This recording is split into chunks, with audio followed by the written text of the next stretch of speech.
today we're going to be looking back on our last couple of trips. Which was to Scarborough And Sandringham. and Sandringham. A camping site. Yeah, so we've had a little bit of time to think about what it was like, and we just thought we'd just give our thoughts, because we put a couple of videos showing what we did while we were there and things like that, but these are actually our actual thoughts. It was towing the caravan was certainly eventful, wasn't it? I think you did really well. Yeah. I think we had a bit of a mishap on our way to Scarborough, which is our first trip.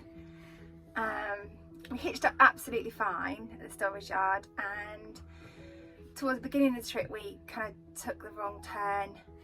We have a sat nav, a special camping sat nav, but we sort of planned the route out ahead of time, and I sort of had a rough idea which way I was going as well. And I think we just must have misread a direction, because on the way to Scarborough it didn't feel like we were going the right way, and we sort of ended up ignoring it and doing a really long route, didn't we, to get there. But we got there, and I think the sat nav told us to go the right way, and I think we did we ignore it? I don't know. We misunderstood what he was telling us. So and that was good. That was eventful. Yeah. And then on that journey we heard a big thunk sound, and then a couple more bumps. Thunk, thunk, thunk. And we pulled over, Quickly, and I turned immediately and said, I think it's the jockey wheel. Yeah, so we dashed back. Thankfully, we managed to stop safely, and and the jockey wheel had slipped down. Either we hadn't fastened it upright properly, or we noticed this a few times after we've done it now. You have to really pull it up before you fasten it. And I think we might have had it a bit too low, and it's just worked itself loose or something. Yeah. But so the jockey wheel has got a few scuffs in it. It's fine, it's usable, it's lived in. Yeah. I mean, it looks like we're not complete and utter newbies. Yeah, Still exactly. clueless, but you know. So it's got a few little dints and things, but it survived. And also we put the mirrors up, and I don't think we tightened them quite properly. So by the time we got to Scarborough, I had a really good view of the back tyres of the car. They both sides had slowly drifted down. And actually, as we pulled into our pitch, we closed the door and I touched them, and one of them fell off. So they were just literally hanging on. So I think it was eventful. I think we're quite lucky. You learn by your mistakes. So we learned. Just don't be so precious and everything. I know, because it's a new caravan, sometimes you feel like you're being a bit precious, but do make sure you tighten it and give it a good yank and make sure they're really sturdy. Yeah. That's probably just a bit of a tip there we've learnt. So, but apart from that, the towing was absolutely fine. I mean, there's just a couple of journeys. They were both over a couple of hours long to get there, weren't they? And I think we did okay. We went through some busy roads and stuff, but it was all good. And the entrances to both of those camping and caravan sites were really well signposted and really easy to get into. So if you have watched our other videos with our rivals, we do try to put this in for you so you can kind of see. They weren't narrow at all, were they? No, not on the little single country lane tracks or tiny little signs or anything. It was quite easy to find. Yeah. So the first thing probably was pitching at the place. The pitches that we got. Scarborough was a bit crazy. We got led onto the site, and we were sort of pitched on a field in the middle amongst other people's caravans and tents. And just to get onto the pitch, we had to drive over other people's electricity cables and around things. So it was quite haphazard, and obviously they were marked out, but it just felt like there wasn't a road that you just parked off of. It just seemed like you were in the That was the good maze. thing about Scarborough, wasn't it? The pitch at Scarborough was that, although it's in the forest and you've got there's pitches everywhere. There's little roads to get to it. You don't feel like you're walking through other people's pitches and driving through other stuff. Literally, your pitch is straight off the road. So Yeah. you would drive to your left or to your right. You would choose your pitch, and you would obviously pitch your caravan or tent, and then your car would go next to it. And it was much more structured that way, although it didn't appear to be structured like a car park, because of the fact that you had so much tree canopy. It just felt like you were in the middle of like the forest or in nature. It just felt really lovely. Yeah, it was much nicer pitch, I think, at Sandringham. But just leaving the Scarborough pitch as well, we actually almost like planned the day before which route we were going to try and wiggle the caravan out of, and we had to ask a guy to move his car out of the way so we could actually get out, because we had to drive through other people's pitches to do it. So the pitches and the Sandringham pitch was a lot dustier though, wasn't it? It was a lot of time. I mean, they were, but we didn't want hard standing, so that because we had the tent, and we were a bit worried about the tent pegs and everything. They So got the awning. the awning, sorry, we had it on it, and we were a bit worried about tent pegs going in, and because it had been so warm, the weather, thought it might be rock hard. So we went for the soft pitch, but Grass. I mean, it was very dusty at Sandringham, and thank goodness we had our Vac Life little Hoover. We'll put a little card somewhere up here so you can see it, and that helps to sort of get rid of the dust that Yeah, came into I mean, the I've caravan. heard that it's quite a dusty, sandy site anyway, and it didn't help that we went through a bit of a heat wave, didn't we? So it was probably even it was Yeah. very yellow anyway, the grass. So yeah, both pictures were reasonably good, and I say they both had their advantages and disadvantages. I think though that the Scarborough site, we were pitched up and our awning was literally touching the electric bollard, which was being shared by lots of other people. Yeah, so it was a bit, Although we paid, I mean, it's not like we added on the awning at a later date. It was actually touching. yeah, the way they asked us to park was a little bit close. Yeah, I think they that's- might be able to put a picture up showing how close we were. Yeah, we were hoping to get. But we had a some- lovely awning light, which was the light from the bollard shining into the awning. Which was fun. which was good. But you know, they're all different, aren't they? They've all got their little characters. So, and then you know, so what was our next thing we're looking at? Facilities. Facilities. Well, I mean, it obviously is a club site. They were both a caravan and camping club site, so you're expecting a decent amount of facilities, And they both had a decent amount of facilities. and they did. Yeah. Yeah, they did the job. I think both of them were nice. They were clean, but they just both felt a little bit tired, didn't they? They could do I with think a they could spruce do up with a there. bit of a spruce up, more so the Scarborough site. You know, Yeah, but they did the job. they did the job. You Yeah. could shower, you could wash, you could do what you needed to do, wash up and everything. So I think they both had reasonably good facilities. In the Scarborough camping and caravanning site, there was a bit of rust around the shower, around the showers. Yeah. Yeah, I mean, some of the holders to put your shampoo on and things had come away from the wall, so there was a little bit of rust. But I mean, like I was saying, they had been lived in, and they probably just need a bit of a touch up, a bit of a spruce up, modernisation. Really could do to have that.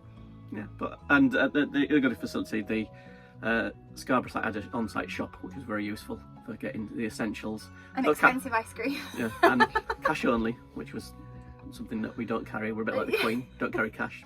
But surprising, the Sandringham one didn't have a shop. I'm sure we went there camping there years ago in a tent, and I'm pretty sure it used to have a shop. It used But to have like a little shop. Maybe that's just a COVID thing. They just though they do have a chip shop van that comes around and an ice cream van that comes around all the time if you're into that sort of thing. But if you wanted milk, we had to leave, didn't we, and get some from the shops. But it wasn't too bad. wasn't too bad.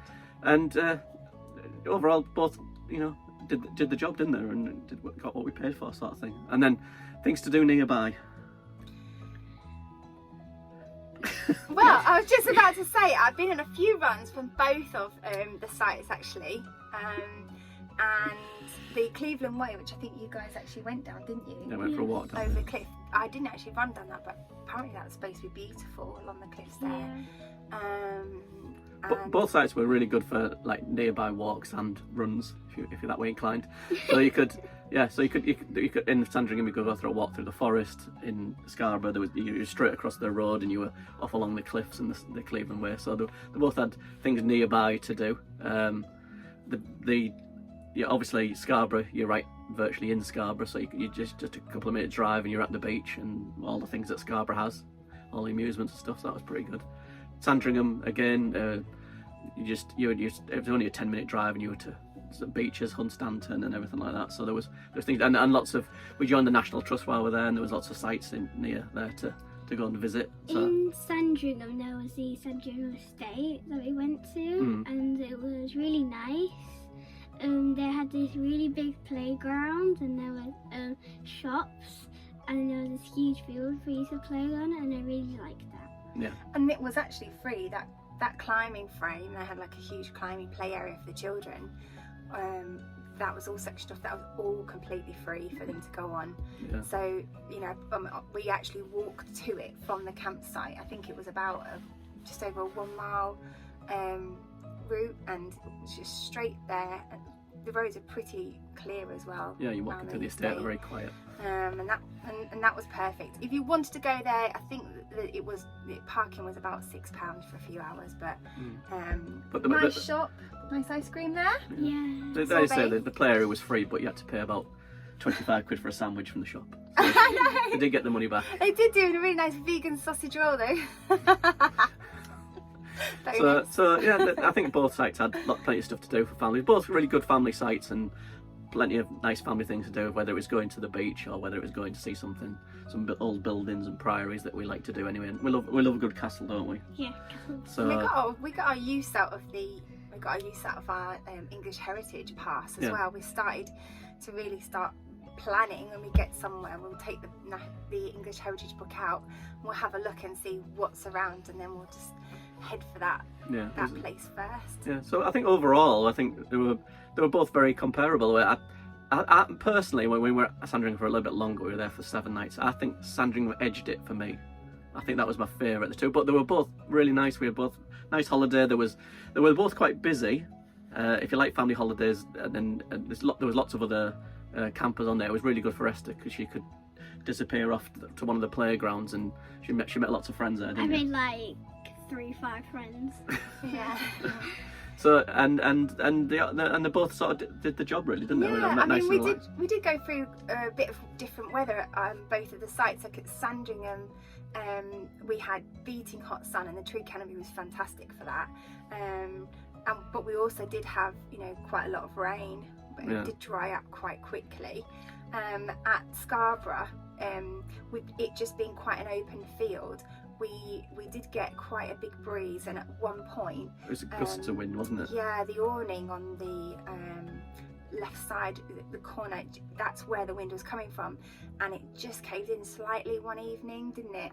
So it didn't really cave in. It was just getting buffeted about a lot, and you could see where the pressure was on it. So we actually bought some extra ones, didn't we, when we came back? Yeah, it's an air beam awning. So we did actually. I managed to source. I'll put a link in the description. You got it right. Yay! She calls it comments. I didn't say comments or notes or anything. So I'll put a link because the guy that I found was really helpful. I gave him the dimensions. The Prima Leisure company, which we did purchase the awning from, they no longer do those awnings. So being able to find and source different parts for an air awning is great.